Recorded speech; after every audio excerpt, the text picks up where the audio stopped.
तर विठ्ठल रुक्मिणी मातेचं जतन आणि संवर्धनाचं काम सुरू दिसतंय आणि विठ्ठल रुक्मिणी मातेचं दर्शन झाल्यानंतर विश्रांतीकरिता भाविकांच्या सोयीसाठी नव्यानं मंडप बांधण्यात आलाय। त्याचं काम सुद्धा आता अंतिम टप्प्यात आलंय आणि याचाच आढावा घेतलाय आमचे प्रतिनिधी माऊली डांगे यांनी। विठ्ठल आणि रुक्मिणी मातेचं दर्शन घेतल्यानंतर व्यंकटेश मंदिराच्या जवळ शेजारीच असलेला हा सभा मंडप आहे की जेणेकरून या ठिकाणी जो स्लॅब होता तो गळत असल्यामुळे तो काढण्यात आला होता आणि आता या ठिकाणी पत्र्याचं का असं भव्य दिव्य असं सभा मंडप या ठिकाणी बांधण्यात आलेला आहे।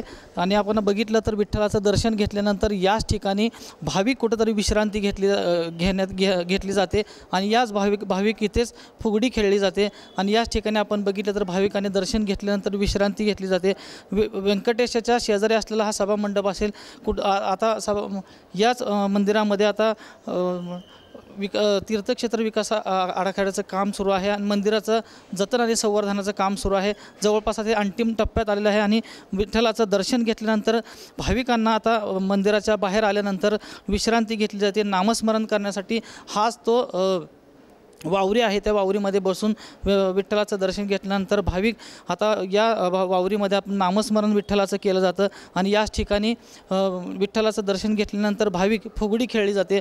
आणि आपण बघितलं तर आता विठ्ठलाचं दर्शन घेतल्यानंतर हाच विठ्ठलाच्या व्यंकटेशाच्या मंदिरात शेजाऱ्याचा सभा मंडप असा मोठा भव्य दिवस आता उभारलेला आपल्याला पाहायला मिळत आहे। माऊली डांगे, पुढारी न्यूज, पंढरपूर।